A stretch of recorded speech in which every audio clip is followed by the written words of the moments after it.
Okay, time to podcast. Ready to embarrass myself in 3, 2, 1.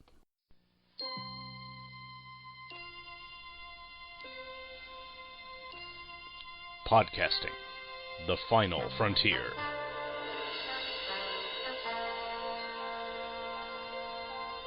This is the Hammer Podcast.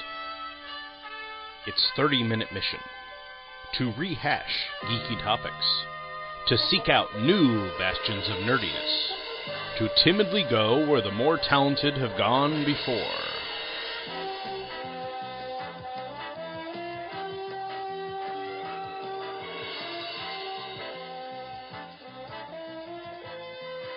Greetings, and welcome to the Hammer Podcast, the official podcast of thehammerstrikes.com. My name is Gene Hendricks, and as you can tell from the opening, I am a geek, and I like Star Trek. While this is not a Star Trek podcast, this will be a Star Trek episode. The reason for that is simple. I am a geek because of Star Trek, and for that, I blame my parents. Not that being a geek, or a lover of Star Trek, is a bad thing. Far from it. It's just that I happen to know what it was that caused my geek gene to kick in. It was sometime between 1981 and 1982. I know this because I remember it, and I don't remember anything before the first day of kindergarten, which was in September of 1981. I also know that was before The Wrath of Khan came out, which would be June of 1982. So, why do I blame my parents for turning me into a geek? Simple. The VCR they bought. You see, my dad was one of the first people, at least among my friends, to buy a VCR. It was one of those old, top-loading jobs, and we had the wood case TV in our living room.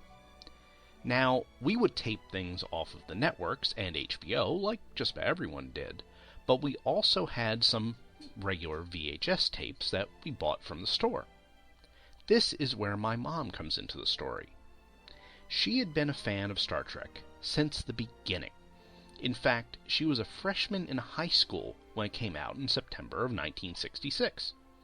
She wasn't one of those I must write letters to keep it on the air kind of fans, but she enjoyed it enough for what it was, and one of the first movies we bought on tape was Star Trek the Motion Picture. Once I saw the movie, I was hooked, even though at the time I had no idea who the characters were or why they were acting this way. It was so visually stunning that I watched it over and over and over. To this day, I get choked up when the travel pod comes around. The music builds, and then we see the Enterprise. This was the first time I had ever seen the ship, and it was, and still is, gorgeous. Everything about this movie was stunning to me, even the space pajamas, which I have since come to see as being a bit silly, but I wore underoos back then, and it made sense to my kid mind. For the first time, in my opinion, you got to see how huge the Enterprise was. Engineering went from a set of rooms on the TV show to this gigantic, multi-story space that even extended back to the warp nacelles. That is to say nothing of the rec room scene, where most of the crew, including a large variety of alien species, was assembled. Those that grew up with the original series only saw a handful of crew at any one time. It's easy to see why Jojo Krakow, one of the gangsters in a piece of the action, didn't believe that there was a crew of 400 on the ship. Now we get to see them, and it is impressive. I mentioned before how the scene with the Enterprise still gets me choked up, and a lot of that has to do with the music. The score to this movie is what I measure all other Trek music against, whether it's another movie or one of the TV series. Luckily, the Next Generation theme uses the main titles here to great effect, and is probably why I felt it was Star Trek when I first saw Encounter at Farpoint. This is also most likely behind my reaction when I first saw Deep Space Nine, which was, "This isn't Star Trek!" I have since changed my mind and consider DS9 to be one of my favorite television shows. Of course, all this took its toll on the original series when I started watching that. I remember seeing the shows rerun on WPIX, Channel 11, out of New York. Didn't matter if Spock was blinded, or Kirk was killed, or McCoy went bonkers and escaped into the past. I knew they'd be alright. They were in the movie, after all, and that came after this. You can see how it would take some of the tension out of the TV show. I should point out that I had seen Star Wars at some point in here, since I can remember going to the theater in the mall with my mom and younger sister. But that must have been around the time of the re-release for Empire, because my sister wasn't born until 1978. I had plenty of Star Wars toys, but at this point, they were just G.I. Joes to me, with different stuff. I didn't really get hooked on Star Wars until Return of the Jedi came out, but by then my geekiness was in full force, thanks to Star Trek. In fact, I know the motion picture so well that I used to use it as a sleep aid after a Boy Scout camping trip. When I was in Scouts, we would have a weekend camping trip about once a month. Like most of the rest of the troop, I didn't get a huge amount of sleep. I mean, we were a group of boys. In the woods. Around a fire. It was wonderful. So, when I would get home Sunday afternoon, I'd take a shower. Remember, group of boys in the woods. We got filthy. And I would lay on the couch watching the motion picture. I'd go to sleep, not because the movie was boring, but because I knew it so well. You see, the way my brain works is it will latch on to something that is not really familiar with, and have to know what's going on, preventing me from falling asleep. It's a great thing when you're tired and driving, but it's not so great when you're on the couch trying to take a nap. Yes, I could have just gone to bed, but even though I was exhausted, I still needed to wind my brain down from the weekend. Letting it go on autopilot was just the way to do that. I think I've been going on long enough about the movie right now. Let's take a break, after which I'll tell you about another aspect of Star Trek that I loved as a kid, and still love now.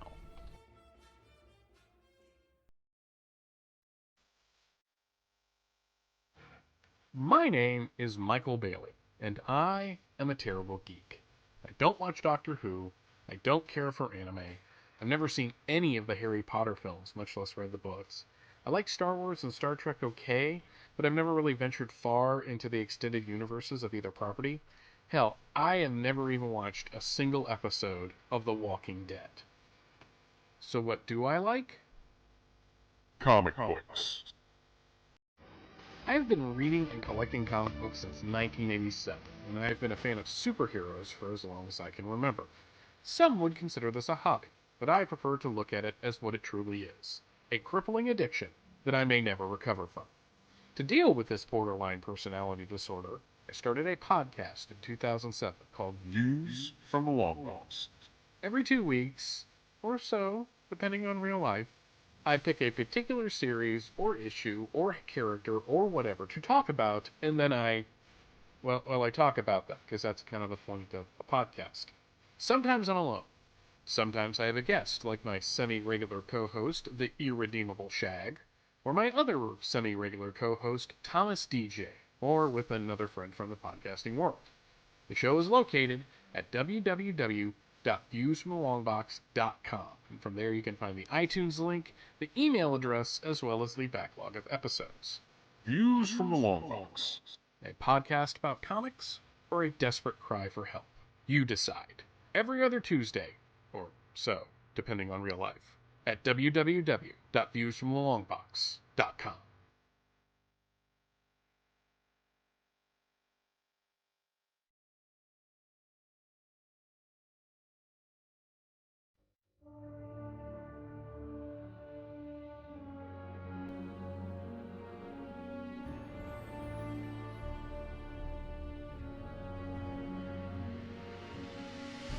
Mr. Scott, shall we give the Enterprise a proper shakedown? I would say it's time for that, sir. Aye.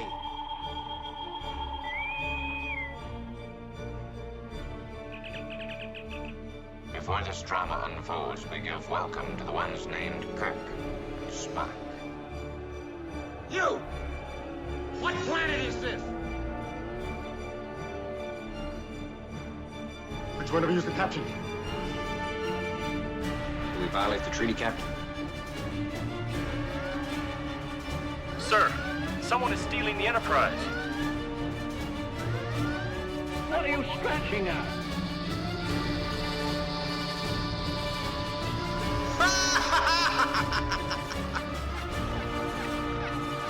Humans make illogical decisions. Destruct sequence completed and engaged. No! Yes, I found Mrs. Spock! I'm talking to Mrs. Spock, you understand?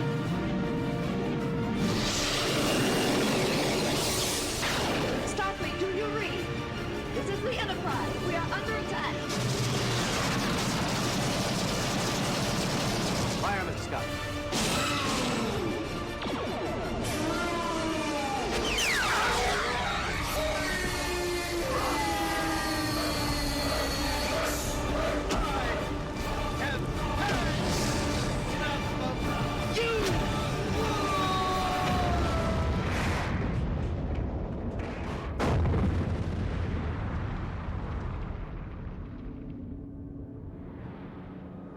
Join Scott Gardner and Chris Honeywell, the two true freaks, every month for a new episode of Star Trek Monthly Monday.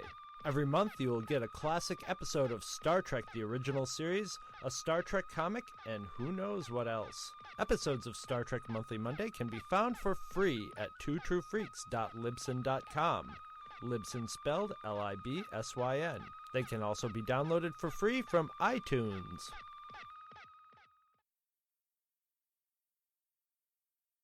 Welcome back. Now, I'd like to talk to you about Star Trek, the animated series. Growing up, I was all about the Filmation shows. He-Man, Flash Gordon, Tarzan. Heck, I even remember Lassie's Rescue Rangers. You're on the internet. Look it up if you don't know what I'm talking about. But top of my list was Star Trek. Not only did most of the original cast come back, all except Walter Koenig, but we got some interesting advances that carried through to later incarnations. Remember why I said about there being a lot of alien crew members in the motion picture? Well, that started in the animated series. It makes sense to see why a 60s TV show on that kind of budget couldn't have regular aliens on the ship, at least those that didn't require more than pointed ears and a green pallor. But when you animate the show, the possibilities open up. Chekhov was replaced by Lieutenant Arix, a three-armed and three-legged alien. Uhura was sometimes relieved by Lieutenant Maress, a literal Catwoman. Added to that, we got to see a lot of other alien species that would not have been pulled off in live action without spending a ton of money. Remember, this was before CGI. So everything had to be a practical effect, whether it was makeup or some other aspect of the show. Another plot device, piece of technology, that was added in the animated series was the holodeck. That's right, the holodeck was not a next-generation invention. It first premiered in the episode The Practical Joker, where it was called The Recreation Room. Also notable is that this episode featured the first ever holodeck malfunction to endanger the lives of the crew. That's another one for Scott Gardner to add to his list. I should point out that this episode had a very interesting solution to get the crew off the holodeck. Unlike the Next Generation, where they would spend the whole episode trying to diagnose the problem and they couldn't pull the crew out for whatever reason, Scotty got a couple of crew members, 2 crowbars, and opened the door. Then the crew just walked out under their own power. Unfortunately, there was something introduced in the animated series that wasn't carried on, and this was the force field belt. This was a white belt that away teams would wear, which surrounded them with a gold force field and allowed them to breathe and otherwise be protected from harsh environments. It was a great and simple idea that came out of Filmation not wanting to animate the same figure in a different mode of dress. As anyone who has seen one of their cartoons knows, They love to use stock shots, and have a minimum of new images in each episode. Still, this would have worked really well on later TV shows, with just some easy rotoscoping, especially when there was some kind of virus loose that a containment suit could have helped with. It's interesting to see how, regardless of all the advanced technology on the later shows, Next Generation and on, a simple thing like virus containment seems to have been forgotten. I have rewatched many of these animated series episodes as an adult, both with and without my 5-year-old daughter, and I have to say that the majority of them hold up. It definitely works if you think about it as a 4th and 5th year of the series, which is how I think it was intended to be. Oh, you didn't know the animated series had 2 seasons?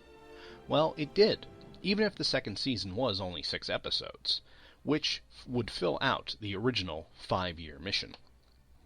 Yes, the shows are only a half-hour long, and the plots are more streamlined because it was aimed at children, but there aren't any turnabout intruders in there, at least in my opinion. Well, that wraps it up for this first episode. I hope you enjoyed it and come back next time. I don't know what my topic will be, but you can rest assured that it will be something geeky and something I feel passionately about. You can reach me with any questions or comments by emailing Gene, that's Gene, at thehammerstrikes.com. You can also find The Hammer Strikes at thehammerstrikes.com and on Facebook and Google+.